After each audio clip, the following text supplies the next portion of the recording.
High বন্ধুরা, আমি শুভ্রা আবার চলে এসেছি নতুন এক গল্প নিয়ে। আজকের গল্প শরৎচন্দ্র চট্টোপাধ্যায়ের লেখা বাল্যস্মৃতি। অন্নপ্রাশনের সময় যখন আমার নামকরণ হয়, তখন আমি ঠিক আমি হইয়া উঠিতে পারি নাই বলিয়াই হোক, আর ঠাকুরদা মহাশয়ের জ্যোতিষশাস্ত্রের বিশেষ দখল না থাকাতেই হোক, আমি সুকুমার। অধিক দিন নহে, ঠিক 2-4 বৎসরে ঠাকুরদা মহাশয় বুঝিলেন যে নামটার সহিত আমার তেমন মিশ খায় না। এখন 12-13 বৎসর পরের কথা বলি। অবশ্য আমার আত্মপরিচয়ের কথা কেউ ভালো বুঝিতে পারিবেন না। তবুও দেখুন, পাড়াগাঁয়ে আমাদের বাড়ি, সেখানে আমি ছোটবেলা হইতেই আছি। পিতা মহাশয় পশ্চিমাঞ্চলে চাকরি করিতেন। আমি বড় একটা সেখানে যাইতাম না, ঠাকুরমার নিকট দেশেই থাকিতাম। বাটিতে আমার উপদ্রবের আর সীমা ছিল না। এক কথায় একটা ক্ষুদ্র রাবণ ছিলাম। বৃদ্ধ ঠাকুরদা যখন বলিতেন, তুই হলি কি, কারো কথা শুনিস নে, এইবার তোর বাপকে চিঠি লিখব, আমি অল্প হাসিয়া বলিলাম, ঠাকুরদা, সেদিনকাল আর নেই, বাপের বাপকেও আমি ভয় করি নে। ঠাকুরমা কাছে থাকিলে আর ভয় কি? ঠাকুরদাকে তিনিই বলিতেন, কেমন উত্তর দিয়েছে, আর লাগবে? ঠাকুরদা মহাশয় যদি বড় হইয়া আমার পিতাকে পত্র লিখিতেন, আমি তখনই তার আফিমের কৌটো লুকাইয়া ফেলিতাম। পরে পত্রখানি না ছিঁড়িয়া ফেলিলে আর কৌটো বাহির করিতাম না। এই সকল উপদ্রবের ভয়েই, বিশেষত মৌতাত সম্বন্ধে বিভ্রাট ঘটে দেখিয়া, তিনি আমাকে আর কিছু বলিতেন না। আমিও বেশ ছিলাম। হইলে কি হয়, সকল সুখেরই একটা সীমা নির্দিষ্ট আছে। আমারও তাহাই হইল। ঠাকুরদার খুড়তুতো ভাই গোবিন্দবাবু বরাবর এলাহাবাদে চাকরি করিতেন। তখন পেনশন লইয়া তিনি দেশে আসিলেন। তাহার পৌত্র শ্রীযুক্ত রজনীনাথ বিএ পাশ করিয়া তাহার সহিত ফিরিয়া আসিলেন। আমি তাকে মেজদাদা বলি। পূর্বে আমার সহিত তাহার বিশেষ জানাশোনা ছিল না। তিনি বড় একটা এ অঞ্চলে আসিতেন না, বিশেষত তাদের আলাদা বাড়ি। আসিলেও আমার বিশেষ খোঁজ লইতেন না। কখনো দেখা হইলে, কিরে কেমন আছিস, কি পড়িস, এই পর্যন্ত। এবার তিনি জাঁকিয়া আসিয়া দেশে বসিলেন। কাজে কাজেই আমার বিশেষ খোঁজ হইল। 2-4 দিবসের আলাপেই তিনি আমাকে এরূপ বশীভূত করিয়া ফেলিলেন যে তাহাকে দেখিলেই আমার ভয় হইত, মুখ শুকাইয়া যাইত, বুক ধরাস ধরাস করিত, যেন কত দোষই করিয়াছি, কত শাস্তি পাইব। আর যথার্থ আমি তখন প্রায় দোষী থাকিতাম। সর্বদা একটা না একটা অন্যায় করা আমার চাই। 2-4টা অকর্ম, 2-4 বার উপদ্রব করা আমার নিত্য কর্ম। ভয় করিলেও আমি দাদাকে বড় ভালোবাসিতাম। ভাই ভাইকে যে এত ভালোবাসিতে পারে, পূর্বে আমি তাহা জানিতাম না। তিনিও আমাকে বড় ভালোবাসিতেন। তার কাছেও কত দোষ করিয়াছি, কিন্তু কিছু বলিতেন না। আর বলিলেও মনে করিতাম, মেজদাদা তো, একটু পরে আর কিছুই মনে থাকিবে না। ইচ্ছা করিলে হয়তো তিনি আমার চরিত্র সংশোধন করিতে পারিতেন, কিন্তু কিছুই করিলেন না। তার দেশে আসাতে আমি পূর্বের মতো স্বাধীন নই বটে, কিন্তু তথাপি যাহা আছি বেশ আছি। রোজ ঠাকুরদার 1 পয়সার তামাক খাইয়া ফেলি। বুড়ো বেচারি আমার ভয়ে খাটের খুঁড়োর পাশে, তক্তবোসের পেটের সিন্ধুকে, চালার বাতায় যেখানে তামাক রাখিতেন, আমি খুঁজিয়া খুঁজিয়া সবটুকু টানিয়া আনিয়া খাইয়া ফেলিতাম। খাই দাই ঘুড়ি ওড়াই, বেশ আছি, কোনো জঞ্জাল নাই। পড়াশোনা একরকম ছাড়িয়াই দিয়াছি। পাখি মারিতাম, কাঠবিড়াল মারিয়া পোড়াইয়া খাইতাম, বনে বনে গর্তে গর্তে খরগোশ খুঁজিয়া বেড়াইতাম। কোনো ভাবনা ছিল না। বাবা বক্সারে চাকরি করিতেন। সে স্থান হইতে আমাকে দেখিতেও আসিতেন না, মারিতেও আসিতেন না। ঠাকুরমা ও ঠাকুরদার হাল পূর্বেই বিবৃত করিয়াছি। সুতরাং এক কথায় আমি বেশ ছিলাম। একদিন দুপুরবেলা বাড়ি আসিয়া ঠাকুরমার নিকট শুনিলাম, আমাকে মেজদার সহিত কলিকাতায় থাকিয়া পড়াশুনো করিতে হইবে। আহারাদি সমাপ্ত করিয়া 1 চিলিম তামাক হাতে করিয়া আসিয়া ঠাকুরদাকে বলিলাম, আমাকে কলিকাতায় যেতে হবে, ঠাকুরদা বলিলেন, হ্যাঁ, আমি পূর্ব হইতেই ভাবিয়া রাখিয়াছিলাম এ সকল ঠাকুরদার চালাকি। বলিলাম, যদি যেতে হয় আজই যাব। ঠাকুরদা হাসিয়া বলিলেন, সেজন্য চিন্তা কি দাদা, রজনী আজই কলিকাতায় যাবে। বাসা ঠিক হয়ে গেছে, আজই যেতে হবে। আমি অগ্নিশর্মা হইয়া উঠিলাম। একে সেদিন ঠাকুরদার তামাক খুঁজিয়া পাই না, যে এক ছিলিম পাইয়াছিলাম তাহাতে আমার এক টানও হইবে না। তাহার উপর আবার এই কথা, ঠকিয়া গিয়াছি, নিজে নিমন্ত্রণ লইয়া আর ফিরানো যায় না। কাজেই সেদিন আমাকে কলিকাতায় যাইতে হইল। যাইবার সময় ঠাকুরদাকে প্রণাম করিয়া মনে মনে বলিলাম, হরি, কালই যেন তোমার সাধ্যে বাড়ি ফিরে আসি। তারপর আমাকে কে কলিকাতায় পাঠায় দেখে নেব। আমি এই প্রথম কলিকাতায় আসিলাম। এত বড় জমকালো শহর পূর্বে কখনো দেখি নাই। মনে ভাবিলাম, যদি এই প্রকাণ্ড গঙ্গার উপরে কাঠের সাঁকর মাঝামাঝি, কিংবা ওই যেখানে একরাশ মাস্তুল খাড়া করিয়া জাহাজগুলা দাঁড়াইয়া আছে, সেই বরাবর যদি একবার তলাইয়া যাই, তাহা হইলে আর কখনো বাড়ি ফিরিয়া যাইতে পারিব না। কলিকাতায় আমার একটুও ভালো লাগিল না। এত ভয়ে কি আর ভালোবাসা হয়? কখনো যে হইবে সে ভরসা করিতে পারিলাম না। কোথায় গেল আমাদের সেই নদীর ধার, সেই বাঁশঝাড়, মাঠের মধ্যে বেলগাছ, মিত্তিরদের বাগানের এক কোণে জামরুল গাছ? কিছুই নাই। শুধু বড় বড় বাড়ি, বড় বড় গাড়ি ঘোড়া, আর লোকজনের ঠেসাঠেসি, পেশাপেশি, বড় বড় রাস্তা। বাড়ির পেছনে এমন একটি বাগান নাই যে লুকাইয়া এক ছিলিম তামাক খাই। আমার কান্না আসিল। চোখের জল মুছিয়া মনে মনে বলিলাম, ভগবান জীবন দিয়েছেন, আহার তিনিই দেবেন। কলিকাতায় স্কুলে ভর্তি হইয়াছি, ভালো করিয়া পড়াশুনো করি, কাজে কাজেই আমি আজকাল ভালো ছেলে। দেশে অবশ্যই আমার নাম জাহির হইয়া গিয়াছে। যাক সে কথা। আমরা আত্মীয় বন্ধুবান্ধব মিলিয়া একটা মেস করিয়া আছি। আমাদের মেসে 4 জন লোক, মেজদাদা, আমি, রামবাবু ও জগন্নাথবাবু। রামবাবু ও জগন্নাথবাবু মেজদার বন্ধু। এতদ্ভিন্ন একজন ভৃত্য ও একজন পাচক ব্রাহ্মণ আছে। গদাধর আমাদের রসুয়ে ব্রাহ্মণ। সে আমা অপেক্ষা 3-4 বৎসরের বড় ছিল। অমন ভালো মানুষ লোক আমি কখনো দেখি নাই। পাড়ার কোনো ছেলের সহিত আমার আলাপ ছিল না। সম্পূর্ণ বিভিন্ন প্রকৃতির লোক হইলেও সে আমার মস্ত বন্ধু হইয়া উঠিল। তাহাতে আমাতে যে কত গল্প হইত তাহার আর ঠিকানা ছিল না। তাহার বাড়ি মেদিনীপুর জেলার একটা গ্রামে। সেখানকার কথা, তাহার বাল্য ইতিহাস ইত্যাদি শুনিতে আমার বড় ভালো লাগিত।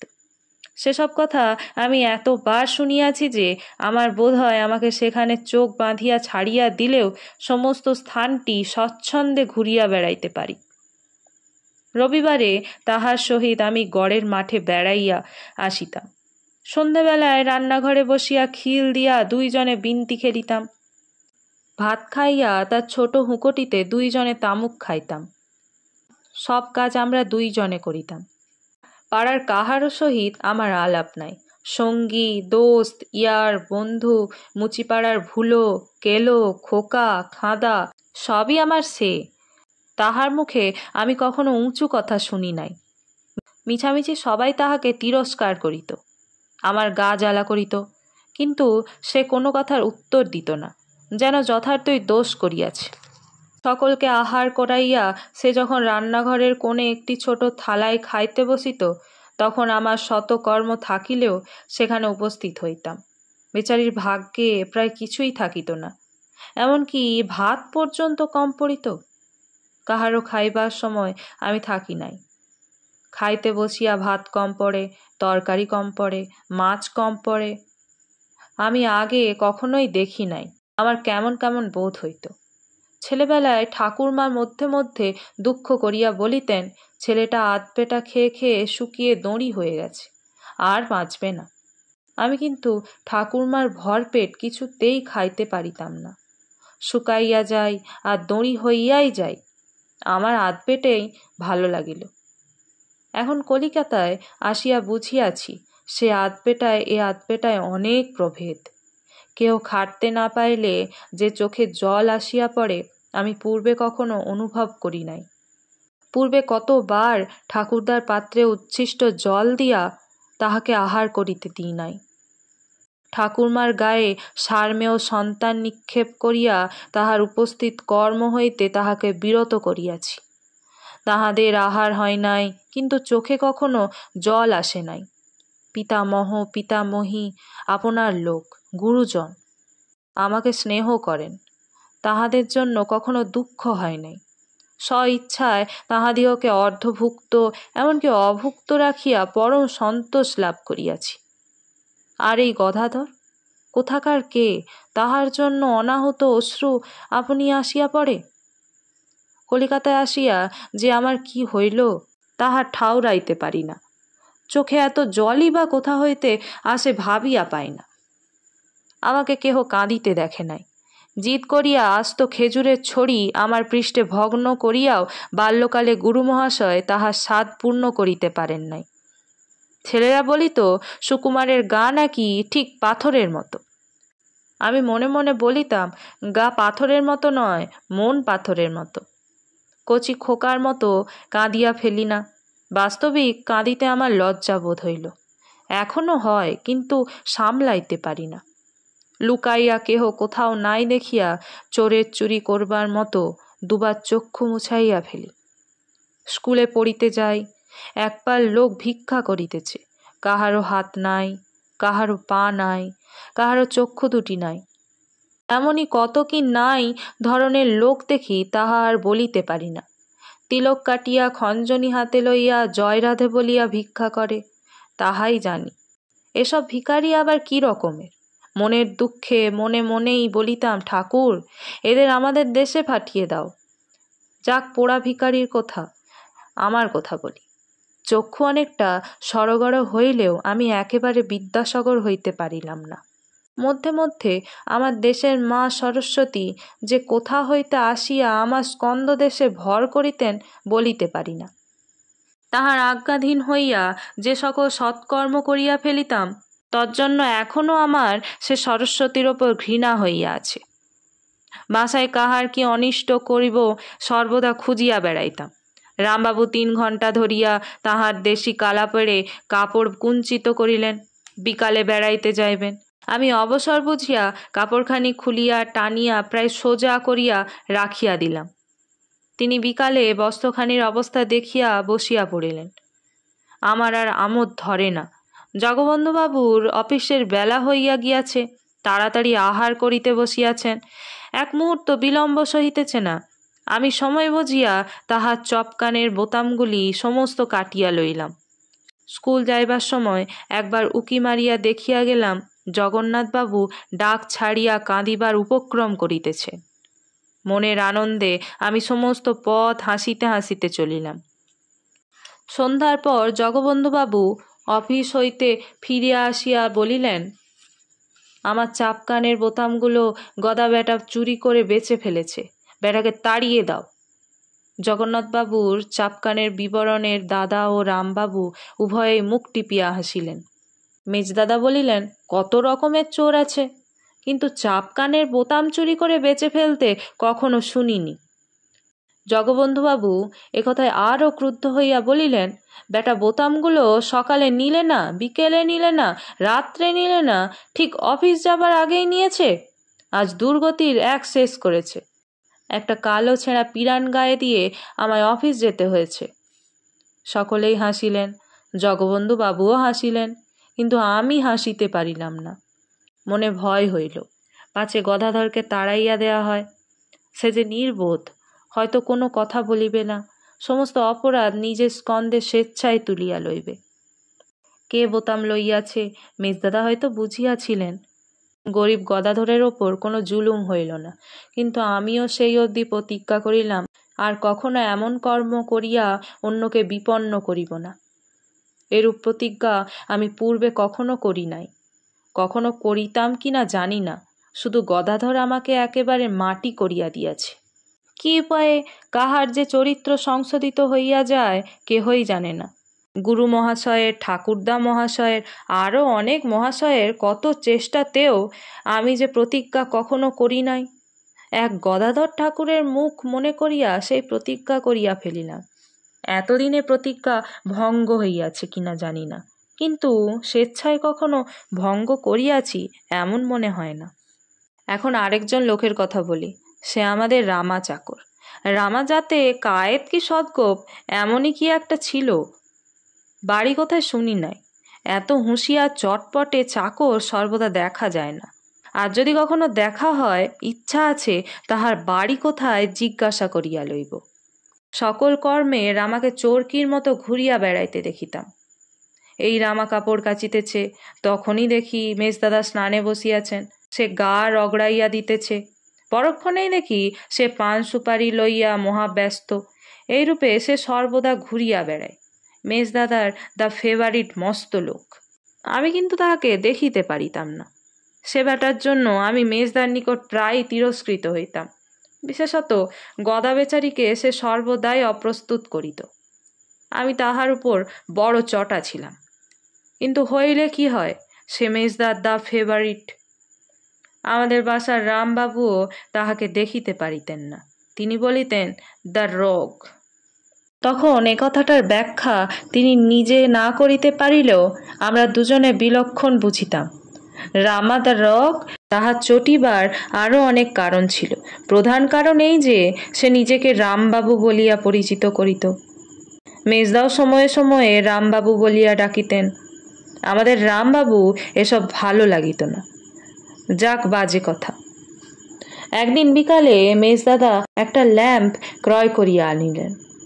বড় ভালো জিনিস, প্রায় 50-60 টাকা মূল্য। সকলে বেড়াইতে যাইলে আমি গদাধরকে ডাকিয়া আনিয়া সেটা দেখাইলাম। গদাধর সেরকম আলো কখনো দেখে নাই। সে মহা আহ্লাদিত হইয়া সেটা 2-4 বার নাড়িয়া দেখিল। তাহার পর আপনার কর্মে রন্ধনশালায় প্রবেশ করিল। কিন্তু আমার কিউরিওসিটি কিছুতেই থামিল না। কি করিয়া ভিতরের কল দেখি। অনেক নাড়িয়া চাড়িয়া দেখিলাম, অনেকবার ঘুরাইবার চেষ্টা করিলাম, কিন্তু কিছুতেই খুলিল না। অনেক অবজারভেশনের পর দেখিলাম নিচে একটা স্ক্রু আছে। অগত্যা সেটা ঘুরাইলাম। কিছুক্ষণ ঘুরাইবার পর হঠাৎ একেবারে ল্যাম্পের আধখানা খসিয়া আসিল। তাড়াতাড়ি ভালো ধরিতে পারিলাম না।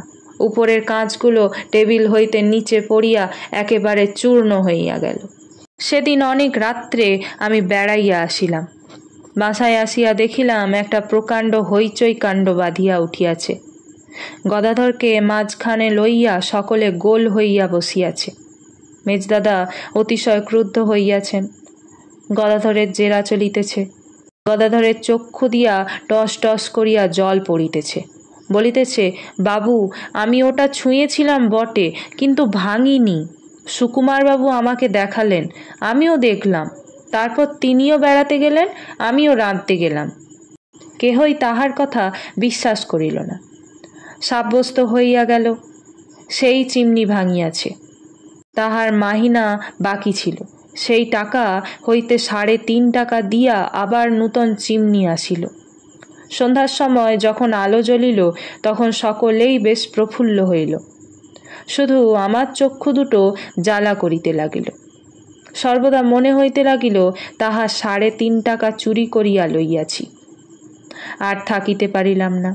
কাঁদিয়া কোনো মতে মেজদাদার মতো করিয়া বাড়ি আসিয়া উপস্থিত হইলাম। মনে করিয়াছিলাম ঠাকুরমার নিকট হইতে টাকা আনিয়া গোপনে 3.5 টাকার পরিবর্তে গদাধরকে 7 টাকা দিব। আমার নিজের কাছে তখন টাকা ছিল না। সব টাকা মেজদাদার নিকট ছিল। কাজেই টাকা আনিতে আমাকে দেশে আসিতে হইল। মনে করিয়া আসিয়াছিলাম একদিনের অধিক থাকিব না, কিন্তু তাহা ঘটিয়া উঠিল না। 7-8 দিন দেশে কাটিয়া গেল। 7-8 দিন পরে আবার কলিকাতার বাসায় ঢুকিলাম। ঢুকিয়াই ডাকিলাম, গদা। কেহ উত্তর দিল না। আবার ডাকিলাম, গদাধর ঠাকুর। কোনো উত্তর নাই। গদা। এবার রামচরণ আসিয়া বলিল, ছোটবাবু, কখন এলেন? এই আসছি। ঠাকুর কোথায়? ঠাকুর নেই। কোথায় গেছে? বাবু তাকে তাড়িয়ে দিয়েছেন। তাড়িয়ে দিয়েছেন কেন? চুরি করেছিল বলে। প্রথমে আমি কথাটা ভালো বুঝিতে পারি নাই, তাই কিছুক্ষণ রামার মুখপানে চাহিয়া রহিলাম। রামা আবার মনের ভাব বুঝিতে পারিয়া একটু টিপিয়া হাসিয়া বলিল, ছোটবাবু আশ্চর্য হচ্ছেন, কিন্তু তাকে তো আপনারা চিনতেন না, তাই অত ভালোবাসতেন। সে মিটমিটে ডান ছিল। ভিজে বেড়ালকে আমি চিনতাম। কিসের সে মিটমিটে ডান ছিল? কিংবা কেন যে সেই সিক্ত মার্জারকে চিনিতে পারি নাই, তাহা বুঝিতে পারিলাম না। জিজ্ঞাসা করিলাম, কার টাকা চুরি করেছে? মেজবাবুর। কোথায় ছিল? জামার পকেটে। কত টাকা? 4 টাকা। কে দেখেছে? চোখ দিয়ে কেউ দেখেনি বটে, কিন্তু সে একরকম দেখাই। কেন? সে কথা কি আর জিজ্ঞাসা করিতে হয়? আপনি বাসায় ছিলেন না? রামবাবু নিলেন না? জগন্নাথবাবু নিলেন না? আমি নিলাম না, তবে নিলে কে? কোথায় গেল? তুই তবে তাকে ধরেছিস? রামা হাসিয়া বলিল, না হলে আর কে? ঠনঠনের চটি জুতা আপনারা স্বচ্ছন্দে কিনিতে পারেন, তেমন মজবুত চটি জুতা বোধহয় আর কোথাও প্রস্তুত হয় না। আমি রন্ধনশালায় গিয়া কাঁদিয়া ফেলিলাম। সেই ছোট কলি হুঁকাটিতে ধুলা পড়িয়া রহিয়াছে। আজ 4-5 দিন তাহা কেহ স্পর্শ করে নাই, কেহ জল বদলায় নাই। দেয়ালের এক স্থানে কয়লার লেখা রহিয়াছে, সুকুমারবাবু, আমি চুরি করিয়াছি। এ স্থান হইতে চলিলাম, বাঁচিয়া থাকি আবার আসিব। আমি তখন ছেলে মানুষ ছিলাম। নিতান্তই ছেলে বুদ্ধিতে সেই হুঁকাটিকে বুকে টিপিয়া ধরিয়া কাঁদিতে লাগিলাম। কেন যে, তাহার কারণ বুঝিতে পারি নাই। আমার আর সে বাসাতে মন টিকিত না। সন্ধ্যার সময় ঘুরিয়া ফিরিয়া একবার করিয়া রান্নাঘরে প্রবেশ করিতাম। আরেকজন রাঁধিতেছে দেখিয়া অন্য মনে আপনার ঘরে আসিয়া বই খুলিয়া পড়িতে বসিতাম। সময়ে সময়ে আমার মেজদাদাকেও দেখিতে পাইতাম না। ভাত পর্যন্ত আমার তিক্ত বোধ হইত। অনেকদিন পরে একদিন রাত্রে মেজদাকে বলিলাম, মেজদা, কি করেছ? কিসের কি করেছি? গদা তোমার টাকা কখনো চুরি করেনি। সকলেই জানিত আমি গদা ঠাকুরকে বড় ভালোবাসিতাম। মেজদাদা বলিলেন, ভালো করিনি সুকুমার, যা হবার হয়েছে, কিন্তু রামকে তুই অত মেরেছিলি কেন? বেশ করেছিলাম, আমাকেও কি তাড়াবে নাকি? দাদা আমার মুখে কখনো অমন কথা শোনেন নাই। আমি আবার জিজ্ঞাসা করিলাম, তোমার কত টাকা উসুল হয়েছে? দাদা বড় দুঃখিত হইয়া বলিলেন, ভালো করিনি, সব টাকা তোর কেটে নিয়ে 2.5 টাকা উসুল করিয়াছিলাম। আমার এতটা ইচ্ছে ছিল না। আমি যখন রাস্তায় ঘুরিয়া বেড়াইতাম, দূরে যদি কোনো লোক ময়লা চাদর কাঁধে ফেলিয়া ছেঁড়া চটি জুতো পায়ে চলিয়া যাইত, আমি দৌড়াইয়া গিয়া দেখিয়া আসিতাম। কি যে একটা আশা নিত্য নিত্য নিরাশায় পরিণত হইত, তাহা আর কি বলিব। প্রায় 5 মাস পরে দাদার নামে একটা মানি অর্ডার আসিল, 1.5 টাকার মানি অর্ডার। দাদাকে আমি সেই দিন চোখের জল মুছিতে দেখি। সে কুপনটা এখনো আমার নিকটে রহিয়াছে। কত বৎসর কাটিয়া গিয়াছে, আজও সেই গরিব গদাধর ঠাকুর আমার বুকের আধখানা জড়িয়া বসিয়া আছে। আজকের গল্প এই পর্যন্তই। ভালো লাগলে অবশ্যই একটা লাইক করো, আর প্লিজ আমার চ্যানেলটিকে সাবস্ক্রাইব করে নিও। আবার ফিরে আসবো নতুন এক গল্প নিয়ে। সবাই ভালো থেকো, সুস্থ থেকো। আজ আসি।